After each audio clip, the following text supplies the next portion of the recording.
नमस्कार, Kanchan kitchen recipe मध्ये आपलं सर्वांचं मनापासून स्वागत। चला आज काय बनवूया। आज आपण महाराष्ट्रीयन पारंपरिक कडाकणी बनवायची आहे। म्हणजे गव्हाचे पीठ आणि बेसनचे पीठ यांचं मिश्रण। मग त्यासाठी आता मी काय केलेलं आहे बघा। या ठिकाणी मी पाऊण वाटी, एक कुठलाही माप तुम्ही घेऊ शकता किंवा अंदाजे जरी घेतला तर याच्यामध्ये काही नाहीये, फक्त डाळीचं पीठ थोडंसं कमी घ्या आणि गव्हाचं पीठ जास्त घ्या।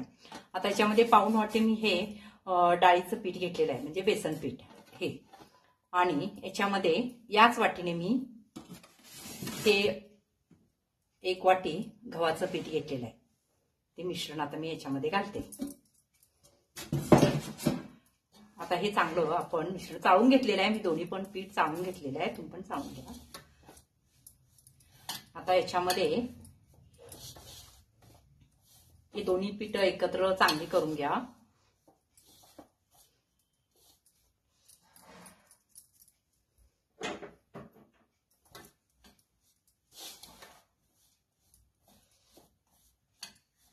हे दोन्ही पीठ एकत्र चांगले झाल्यानंतर याच्यामध्ये एक अर्धा चमचा मीठ घाला।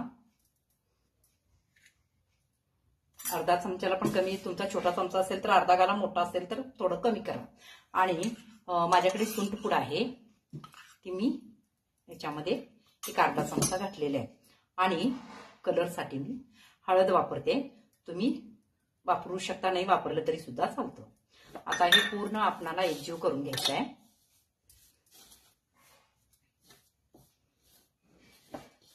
डाळीचं पीठ तुम्ही जास्त वापरणार असला तर वापरू शकता, फक्त कसं होतं डाळीच्या पिठानं असं ज्यावेळेला आपण कडाकणी लाटतो त्यावेळेला त्याला चिरा पडतात। ते गव्हाच्या पिठामुळे एवढ्या चिरा पडत नाहीयेत आणि चांगल्या पण होतात आणि खुसखुशीत पण होतात। आता याच्यामध्ये एक आपणाला, मी तर तेल गरम करायला ठेवलं होतं, हे पहा तेल गरम करायला ठेवलं होतं। एक छोटी पळी, आपली आमटीची वगैरे पळी असते ना, त्यानं एक पळी कडकडीत करायचं एकदम, आणि ह्याच्यामध्ये घालायचं। तुमचं पीठ जास्त असेल तर मोठी एक पळी घेऊ शकता, पीठ कमी असेल तर छोट्या पळीनं घाला। आता काय करायचं, हे पूर्ण तेल जे आहे ते पूर्ण ह्या पिठाला लागलं पाहिजे, अशा पद्धतीने आपण हे आता चोळून घ्यायचं आहे। अशा पद्धतीने चोळून घ्या म्हणजे पूर्ण पिठाला संपूर्ण लागतं आणि कडाकणी खुसखुशीत होतात एकदम।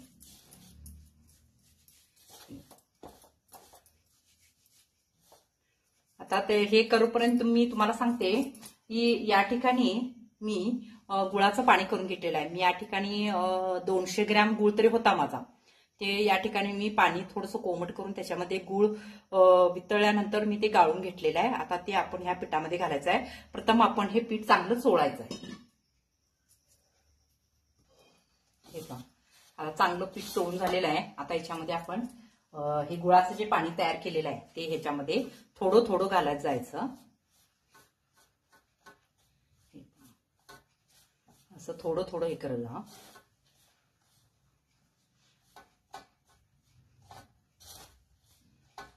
मी ज्या वाटीने हे पीठ मेजून घेतलेत त्याच वाटीने मी पाऊण वाटी पाणी घेतलं होतं।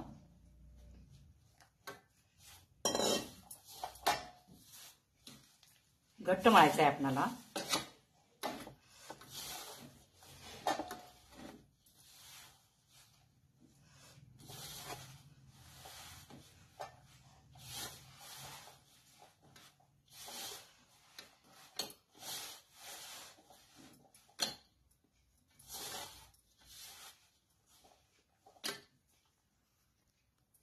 हे पहा, या ठिकाणी आपलं मळून झालेलं आहे।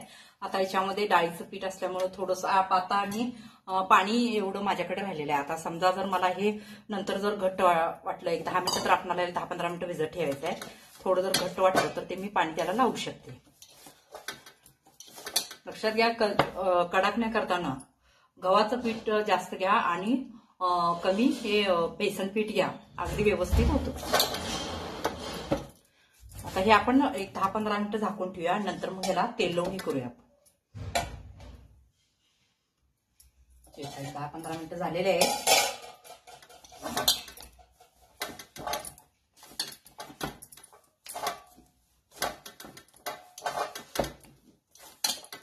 गोळा करता येतो का बघायचा, नाहीतर मग पुन्हा त्याच्यामध्ये राहिलेलं पाणी हे करता येतं. गोळा गोळे झालेले आहेत. याला आपण थोडंसं तेल लावून घेऊ.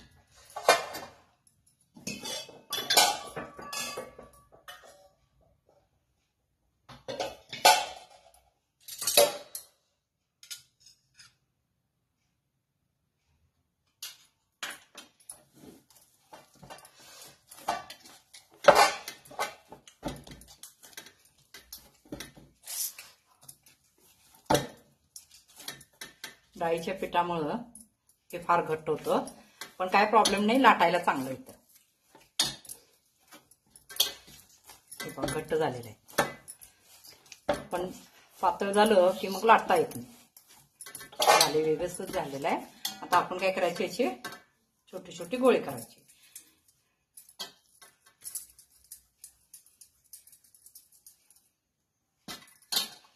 तुम्हाला जेवढ्या कडाकण्या तुम्ही करणार आहात त्या पद्धतीने हे असे सगळे गोळे करायचे. आणि याला लावण्यासाठी सुद्धा गव्हाचं पीठच वापरायचं.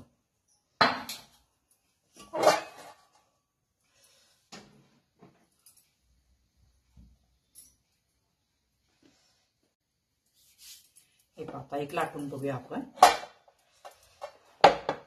लावण्यासाठी सुद्धा याला गव्हाचंच पीठ वापरायचं.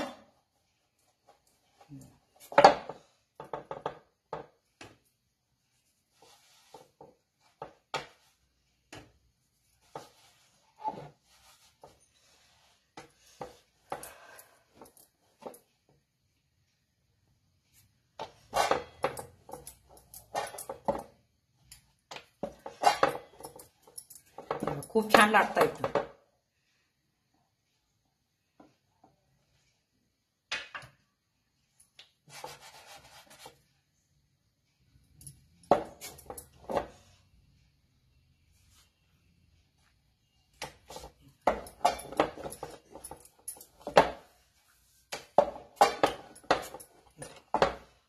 तुम्हाला किती आणि तुम्हाला थोडंसं म्हणजे सगळेच एकसारखे पाहिजे असेल तर एखादा डबा वगैरे हे करून तुम्ही असं छाप पाडू शकता.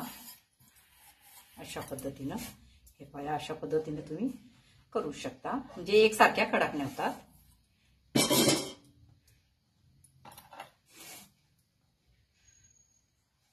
काटाचं घ्या, या वाटीला काट नाहीये. हे पहा, या अशा पद्धतीनं या सगळ्या कडाकण्या आपण अशा बनवू शकतो. हे पहा, आता अशा पद्धतीने आपण सगळ्या लाटून घेऊया.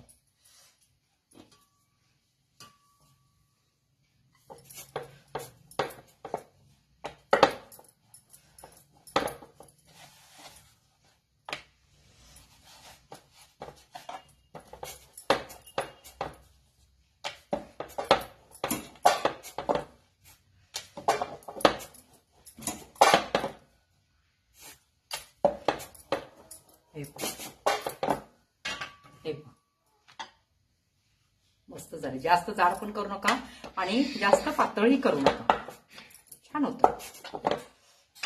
अशा पद्धतीने आता आपण सगळ्या लाटून घेऊया आणि मग तळूया. हे पहा, अशा ठिकाणी मी ज्या वाटीने पीठ घेतलं होतं त्याच वाटीने मी पाडलेलं आहे. तुम्ही कोणतेही थोडंसं काटाचं हे करा, कारण या वाटीला असं म्हणजे इतके काट जाड आहे थोडे, त्यामुळे थोडं दमवतं पाडायला. तुम्ही आणि तसंच लाटणार असाल तर लाटू शकता, खूप छान येतात. आता हे आपण तळायला घेऊया. त्यासाठी मी गॅसवर तेल ठेवलेलं आहे.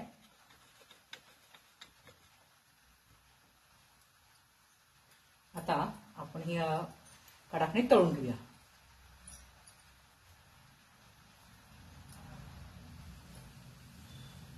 आता गॅस मिडियमच ठेवायचा याला, कारण हे लगेच लाल होतं.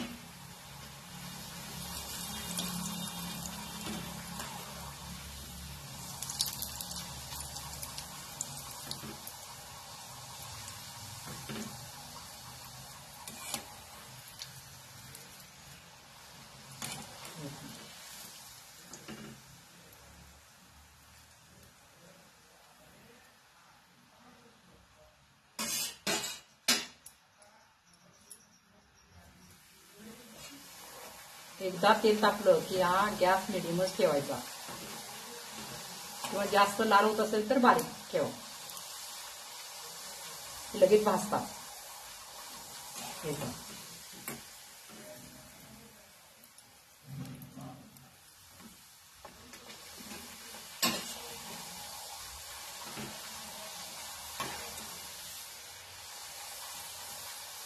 गॅस बारीक केलेला आहे.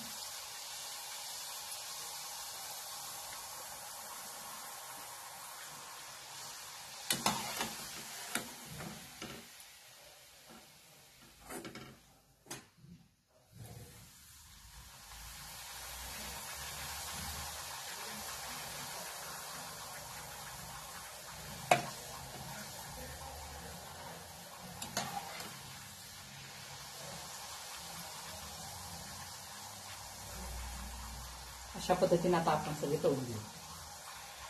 हे पहा, या ठिकाणी आपल्या एवढ्या कडाकण्या तळून झालेल्या आहेत. आता मी ह्या तळलेल्या आहेत आणि अजून एवढं पीठ माझ्याकडे आहे. अजून हे कडाकण्या करायच्या आहेत. पण ते देवीसाठी काय काय वेणी, फणी, पान वगैरे असं काय काय असतं ते आता मी करून मग राहिलेल्या पिठामध्ये पुन्हा कडाकण्या करणार. आता ह्या आपल्या कडाकण्या झाल्या. आता या वाटीनं, ही वाटी माझी पिठाची मी जी मगाशी घेतली होती, या वाटीमध्ये कमीत कमी एक पाव किलो तरी पीठ बसतं. बरोबर आहे. मग पाव किलो मी गव्हाचं पीठ घेतलं होतं, म्हणजे एक वाटी. आणि पाऊण वाटी मी डाळीचं पीठ घेतलं होतं, म्हणजे बेसन पीठ. आणि त्याच्यामध्ये मग काय घातलं आपण, गूळ कमीत कमी याला एक अर्धा किलो पिठाला पाव किलो तर लागतो. जास्त गोड पाहिजे असेल तर आणखीन एक थोडं 50 ग्रॅम वाढवू शकता, म्हणजे एक 300 ग्रॅम तुम्ही गूळ घालू शकता. पण माझ्या हिशोबानं ते बरोबर आहे. बरोबर पाव किलो अर्धा किलो पिठाला, जे दोन्ही मिक्स करून पीठ तुम्ही वजन केलात तर अर्धा किलो पिठाला बरोबर पाव किलो गूळ लागतो. आणखीन तुम्हाला गोड पाहिजे असेल तर आणखी तुम्ही वाढवू शकता. या ठिकाणी आपल्या कडाकण्या झालेल्या आहेत आणि एकदम खुसखुशीत झाले. हे बघा, एकदमच खुसखुशीत झाले. आता ही महाराष्ट्रीयन सुरुवातीला पहिला कडाकण्या अशाच करायच्या सगळ्या स्त्रिया. आता रवा मैद्याच्या कडाकण्याची पद्धत जास्त आलेली आहे, पण अजून सुद्धा आम्हाला हीच कडाकणी आवडते म्हणून दरवर्षी मी पहिला ही कडाकणी करते. मी रवा मैद्याची कडाकण्याची पण रेसिपी टाकलेली आहे. ती माझ्याकडे ऑर्डर होती म्हणून मी पहिल्यांदा ती टाकली. आता आज देवाला वगैरे आमचा नैवेद्य ह्याचा लागतो, त्यामुळं आज मी हे केलेलं आहे. तर तुम्हाला माझी रेसिपी आवडली असेल तर सबस्क्राईब करा, लाईक करा, शेअर करा. धन्यवाद.